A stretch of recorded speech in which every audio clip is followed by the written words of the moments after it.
माई जी पानी।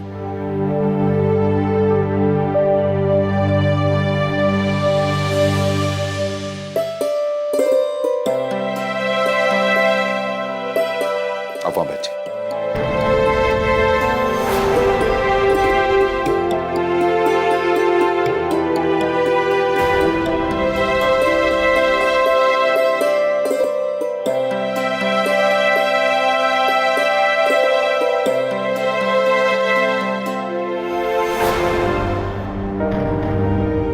भाई, पंडित जी ने हमें बताया कि अंश के करण छेदन के लिए आज का दिन बहुत शुभ है। आज का मुहूर्त बहुत अच्छा है, तो हमने सोचा कि आज ही क्यों ना खत्म करते हैं। तो देखिए ना, देखिए माई, हम इतने प्यार से अंश के लिए सोने की बालियां लाए हैं।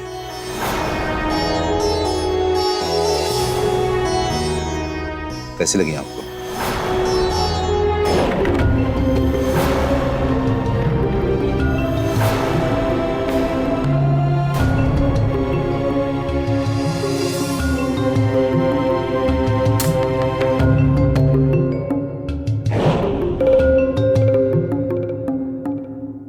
क्या बात है माई, सब ठीक तो है ना? आप इतने चुप क्यों हैं? आप अंश को अपना मानकर इतना सब कुछ कर रहे हैं। पहले सुरभि महारानी से तो पूछ लीजिए कि वो कर्ण छेदन करवाने देंगी कि नहीं। आपका मतलब हम समझे नहीं। क्या मतलब है आपका? बोलिए। आज जो कुछ भी हुआ उसे तो यही लगता है कि अंश के लिए कुछ भी करने से पहले हमें सुरभि की इजाजत लेनी होगी। आपको जो भी कहना है साफ साफ कहिए ना पुष्पा जी, क्या बात है? वो माई जी ने अंश के लिए मालिश वाली को बुलवाया था। सुरभि ने मालिश ये कह के रुकवा दी कि मालिश बच्चे के लिए हानिकारक है। हमें तो यही लगता है कि अंश सिर्फ उसी का बच्चा है, हमारा कुछ भी नहीं, हमारा पोता नहीं है वो। इस पे सिर्फ सुरभि का अधिकार है और किसी का नहीं।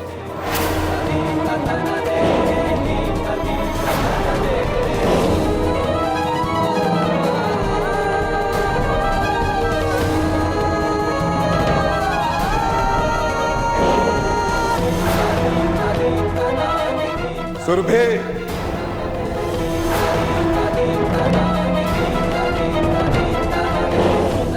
सुरभि,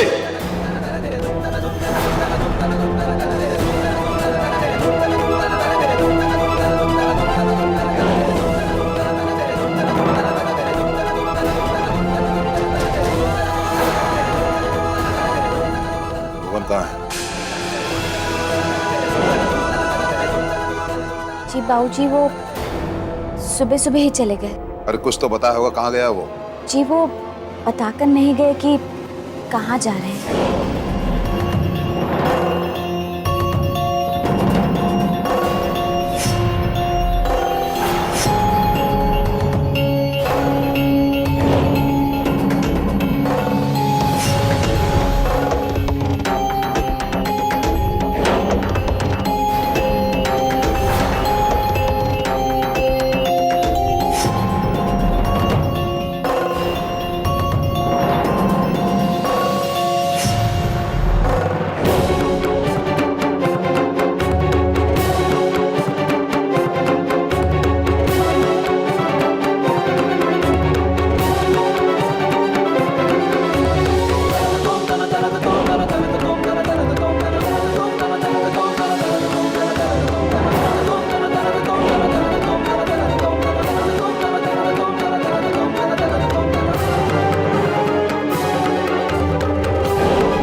वंश को हमें तो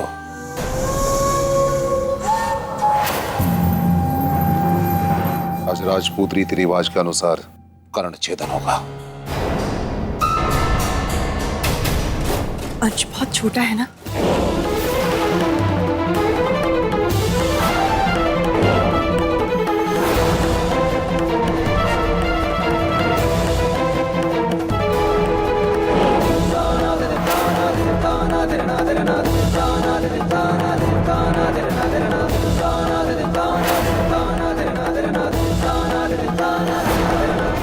ये का है सुरभि, काहे नहीं शांति से कोनो रीति रिवाज होने देती हो तुम? क्या जरूरी है कि हर बात में तुम अपनी टांग अड़ाओ?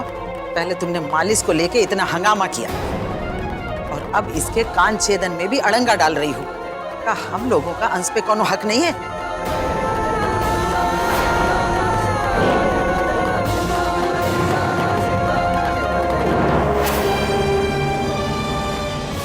माई, हमने मालिश के लिए मना नहीं किया था।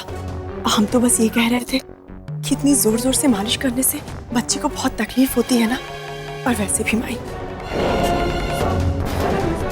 हम तो बस इतना कहना चाहते हैं कि जो भी गलत धारणाएं हैं उनको छोड़कर सही बातों पे अमल किया जाए, बस।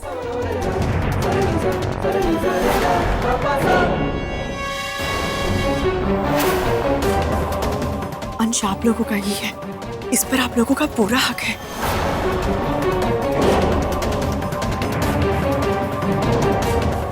सुरभि, अंश को मुझे दो।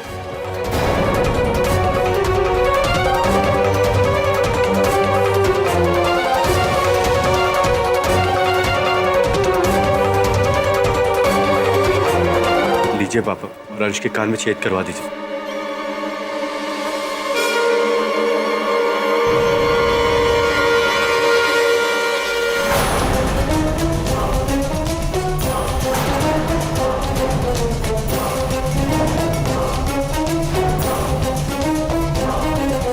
आओ सब लोग।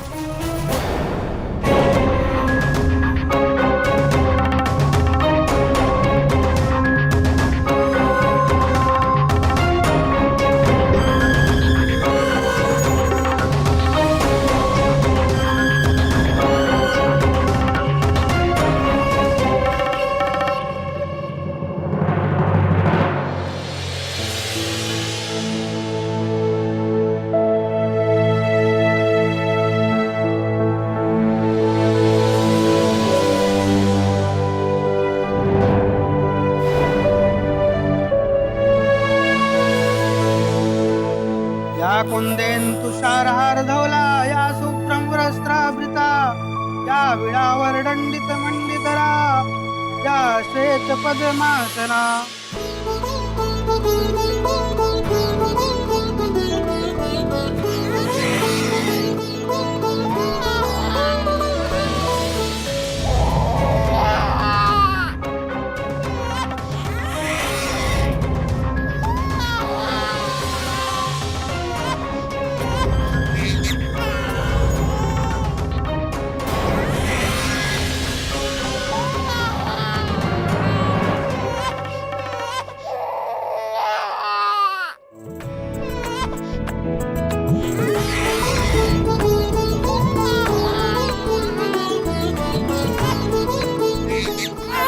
आजा बेटा, बस बस, हो गया बाबा, हो गया।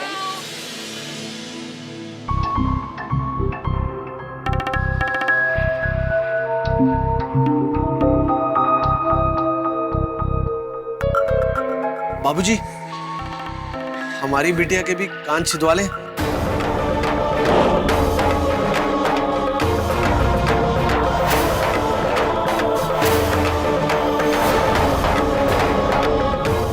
चुप रहो अमर, कभी भी मौके का फायदा उठाने से बाज नहीं आते हो। चुपचाप वहीं खड़े रहो।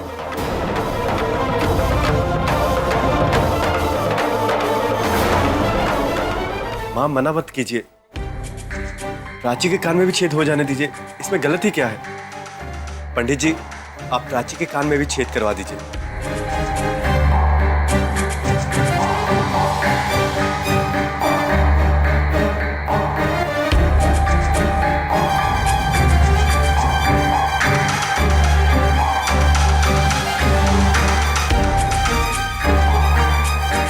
या कुंदेन्दु तुषारार्धवलाया शुभ्रं वस्त्रावृता या वीणावर्णितमण्डितरा या श्वेतपद्मासना।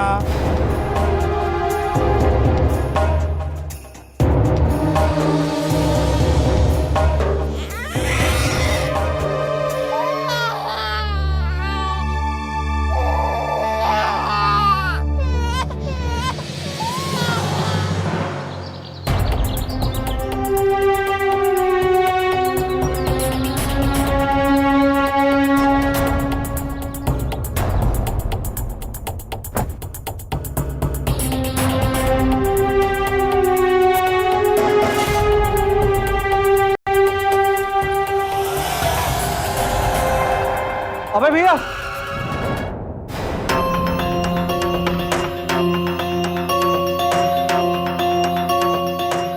क्या हुआ? वो प्राची के कान छिदवाए थे तो सोच रहे थे कि उसके लिए बाली खरीद लें, थोड़ा पैसे की जरूरत थी।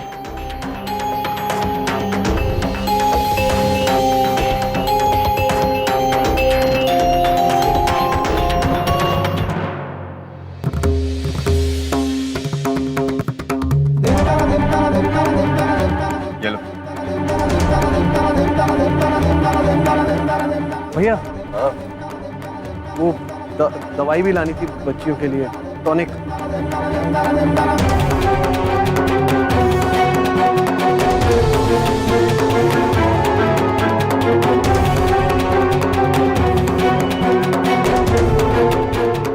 अबे भैया, अब क्या हुआ? वो जा रहे थे तो सोचा कि कपड़े भी लेते हैं बच्चों के लिए, तो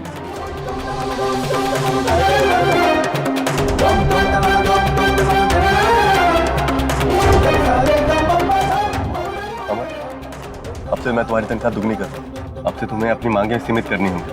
तुम्हारे जो भी खर्चे हैं अपनी तनख्वाह से पूरे कर, समझे? जी जी, धन्यवाद भैया। मैं समझ गया भैया।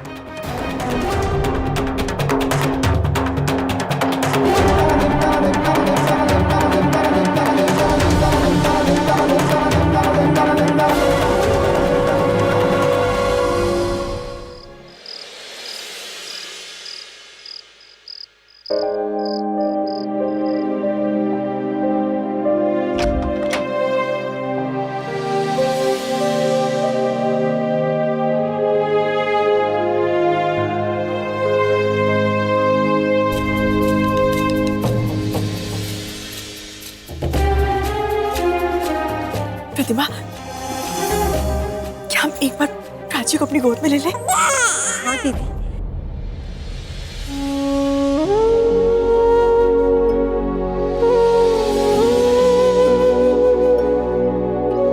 प्राची, आज आपके कान चिदे हैं ना,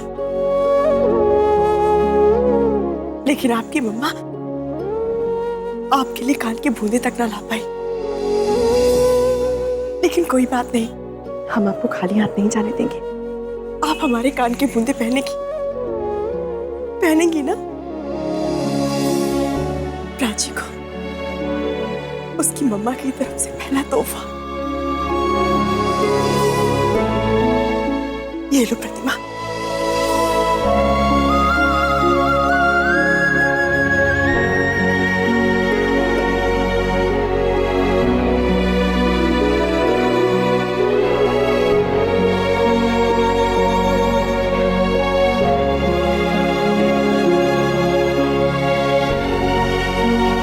सुरभि,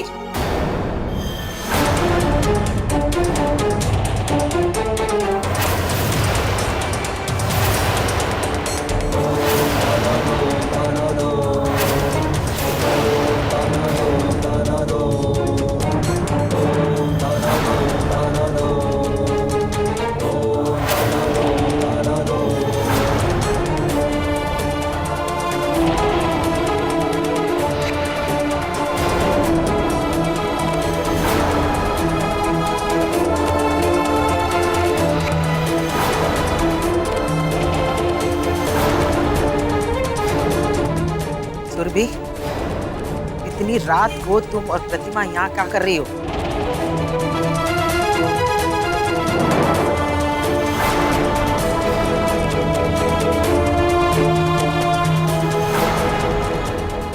तुम्हारे हाथ में क्या है?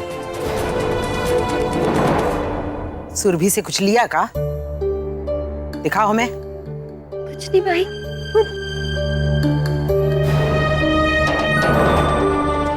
सुना नहीं हम क्या कह रहे हैं? दिखाओ हमें तुम्हारे हाथ में क्या है।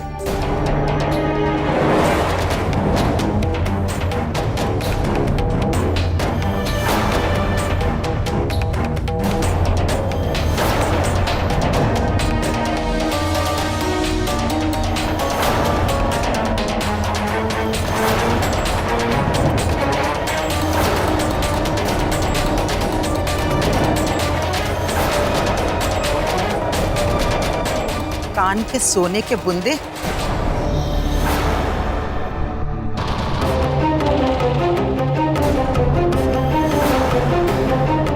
ये तो तुम्हारे हैं ना सुरभि? अपने गहने ऐसे लुटाओगी तुम? ये सब मुफ्त में आता है का? काहे दिए इसे अपने इतने महंगे बुंदे?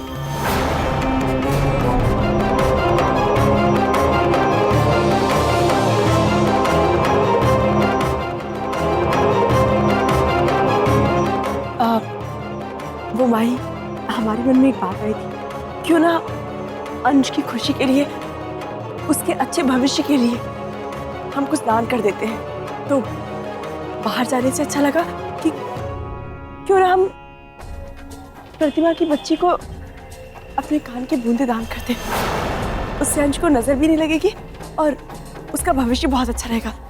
बस इसलिए माई। हमारी समझ में ये नहीं आ रहा कि तुम्हें अब अलग से दान पुण्य की क्या जरूरत पड़ गई है? घर में इतने बड़े लोग हैं ना दान पुण्य करने के, सब कर रहे हैं इतना सब। इस तरह से जिसके मन में जो आया वो दान करता रहा तो एक दिन पूरा घर दान में चला जाएगा। और ये जो तुम कान के बुंदे देने चली हो ना, पता है कितने महंगे हैं? और प्रतिमा, तुम और तुम्हारा परिवार हर वक्त हाथ फैलाए खड़ा रहता है और हम जितनी तनख्वाह देते हैं वो पूरी नहीं पड़ती का? जो ये सब लेने से झिझकते नहीं हो तुम लोग? अभय ने तुम्हारी बेटियों का जिम्मा का ले लिया कि तुम तो उसे लूटने खसोटने पर उतर आए हो। तुम लोगों ने अभय और सुरभि की भावनाओं का हर वक्त फायदा उठाने की कोशिश की है। पहले तो अमर ने मौका मिलते ही इसके कान छेदवा दिए और अब तुम पहुंच गई सुरभि के पास उसके बुंदे ऐंठने के लिए। अरे तुम लोगों में खुददारी जैसी नाम की कोई चीज है कि नहीं है? देखो प्रतिमा, ये मत समझना कि तुम्हारी बेटी और हमारा वंश एक ही दिन पैदा हुए हैं तो दोनों में कोनो अंतर नहीं है। जन्मदिन चाहे एक ही हो लेकिन दोनों की हैसियत में जमीन आसमान का फर्क है। और एक बात हमारी गांठ बांध लो तुम, नौकर नौकर होता है और मालिक मालिक।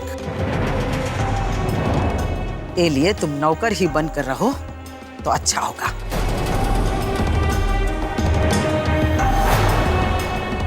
और तुम भी सुरभि, ये मत समझना कि तुमने ये घर को वारिस दिया है तो तुम्हारा जो मन करेगा तुम करोगी और कौनो तुम्हें रोकेगा नहीं।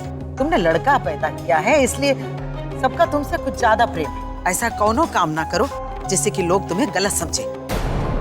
आगे से ये बात का ध्यान रखना, समझी? चलो।